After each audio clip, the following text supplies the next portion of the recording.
संगति का असर। एक बार एक राजा शिकार के उद्देश्य से अपने काफिले के साथ किसी जंगल से गुजर रहा था। दूर दूर तक शिकार नजर नहीं आ रहा था। वे धीरे धीरे घनघोर जंगल में प्रवेश करते गए। अभी कुछ ही दूर गए थे कि उन्हें कुछ डाकुओं के छिपने की जगह दिखाई दी। जैसे ही वे उसके पास पहुंचे कि पास के पेड़ पर बैठा तोता बोल पड़ा, पकड़ो पकड़ो, एक राजा आ रहा है। इसके पास बहुत सारा सामान है, लूटो लूटो, जल्दी आओ जल्दी आओ। तोते की आवाज सुनकर सभी डाकू राजा की ओर दौड़ पड़े।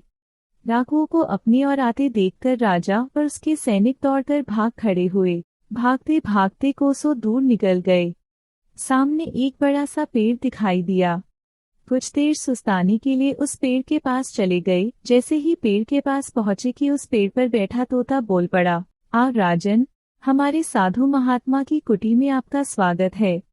अंदर आइए, पानी पीजिए और विश्राम कर लीजिए। तोते की इस बात को सुनकर राजा हैरत में पड़ गया और सोचने लगा कि एक ही जाति के दो प्राणियों का व्यवहार इतना अलग अलग कैसे हो सकता है। राजा को कुछ समझ नहीं आ रहा था। वह तोते की बात मानकर अंदर साधु की कुटिया की ओर चला गया। साधु महात्मा को प्रणाम कर उनके समीप बैठ गया और अपनी सारी कहानी सुनाई।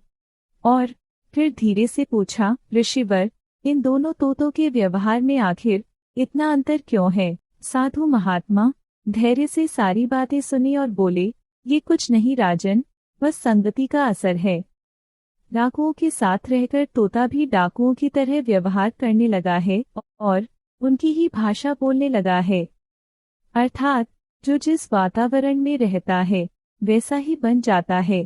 कहने का तात्पर्य यह है कि मूर्ख भी विद्वानों के साथ रहकर विद्वान बन जाता है, और अगर विद्वान भी मूर्खों की संगत में रहता है तो उसके अंदर भी मूर्खता आ जाती है। इसीलिए हमें संगति सोच समझकर करनी चाहिए।